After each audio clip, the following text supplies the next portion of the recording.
Bonjour. Aujourd'hui, dans cette vidéo, nous allons travailler les nombres pairs et les nombres impairs.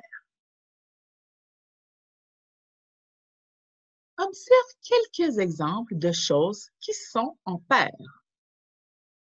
Une paire de chaussures. Oh, une paire d'as, comme joue aux cartes. Une paire d'yeux. Une paire de chaussettes. Une paire de mitaines. Ah oui, ce fameux jeu de mémoire où on doit faire des paires, hein, on doit trouver les deux images pareilles. Une paire de skis et une paire de bâtons. Une paire de dés.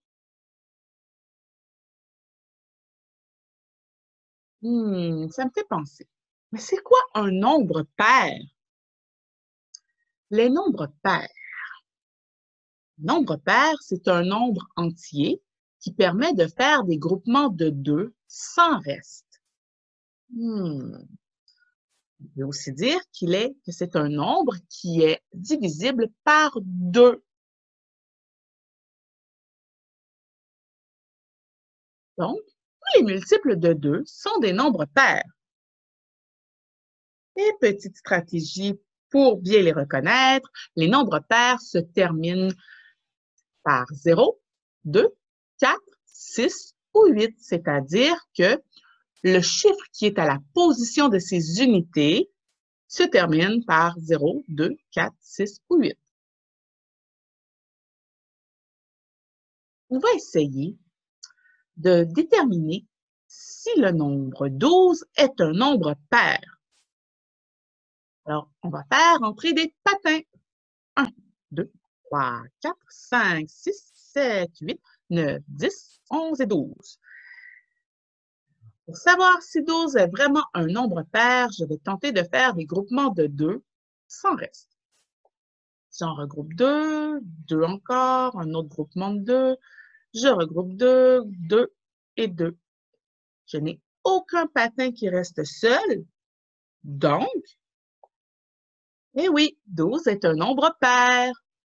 Et en plus, si j'observe le chiffre à la position des unités, qui est le chiffre 2, cela veut dire donc que c'est un nombre pair. Alors maintenant qu'on a vu les nombres pairs, voyons les nombres impairs. Impair, moi si je regarde le mot impair, on sait quand il y a le préfixe « in » devant un mot, ça veut dire le contraire de. Alors, je peux comprendre qu'un nombre impair, mais ça doit être le contraire d'un nombre pair. Mais qu'est-ce que ça veut dire? Un nombre impair est un nombre qui ne permet pas de faire des groupements de 2, car il y a toujours un reste. On parle vraiment ici des nombres entiers, évidemment. Les nombres impairs se terminent par 1, 3, 5, 7 ou 9. Ça veut dire que le chiffre à la position des unités, c'est 1, 3, 5, 7 ou 9. Voyons maintenant un nombre, savoir s'il est un nombre pair ou impair. On va essayer avec le nombre 15. Est-ce que 15 est un nombre pair ou impair? Si je me fie au chiffre qui est à la position de ces unités, c'est 5. J'imagine donc que ça sera un nombre impair. On va aller vérifier. Alors, on va faire entrer les patins. 1, 2, 3, 4, 5, 6, 7, 8, 9, 10, 11, 12, 13, 14 et 15. Je vais essayer de faire des regroupements de 2. Un autre groupement de 2. Encore, je peux grouper, ça va bien. Je fais des groupements de 2. Oups. J'ai donc un patin qui est seul. Il n'est pas en équipe de 2, celui-là. Donc, je peux vraiment dire que 15 est un nombre impair puisque je ne peux pas faire des groupements de 2 car il y a un reste. On va faire un autre essai. Voici des billes. J'ai un certain nombre de billes ici.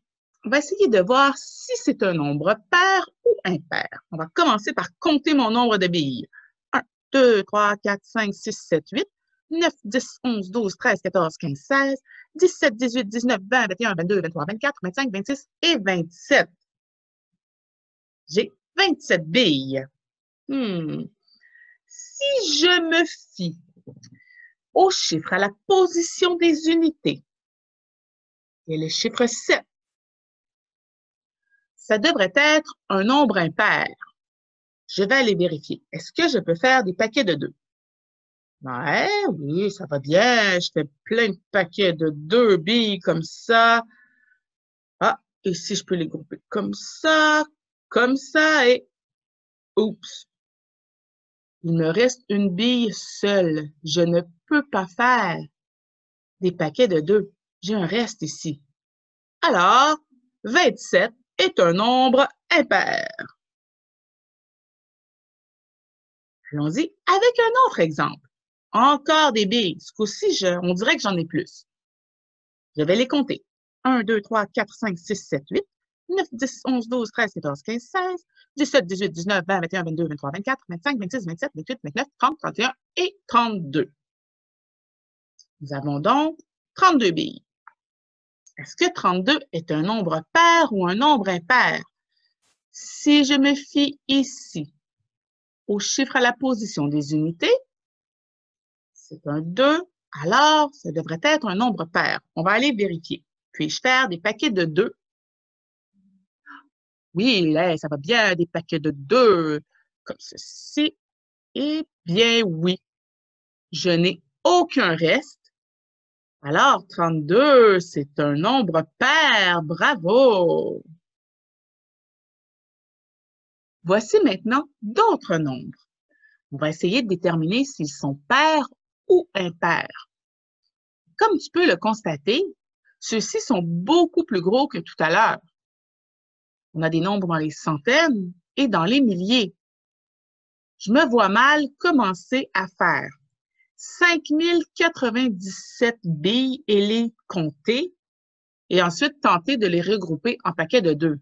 Ce serait long, hein? On n'en finirait plus. C'est pourquoi on va adopter notre petite stratégie. Regarde le chiffre à la position des unités. Un nombre pair se termine par 0, 2, 4, 6 ou 8. Si le chiffre à la position des unités est 1, 3, 5, 7 ou 9, c'est que le nombre est impair. Commençons par le nombre 110. À la position des unités, c'est le chiffre 0 qui est là. Chiffre 0, nombre pair. Maintenant, 1975. Le chiffre à la position des unités est le chiffre 5. Ça se termine par 5, c'est donc un nombre impair. 2004. À la position des unités, on a 4. C'est donc un nombre pair.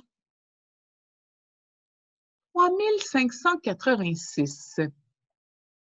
Le chiffre à la position des unités est 6. C'est donc un nombre pair. Et le dernier, et non le moindre, 5097. C'est un 7 à la position des unités, ce qui nous indique que le nombre est un nombre impair. Et voilà. Maintenant, c'est à ton tour de t'exercer.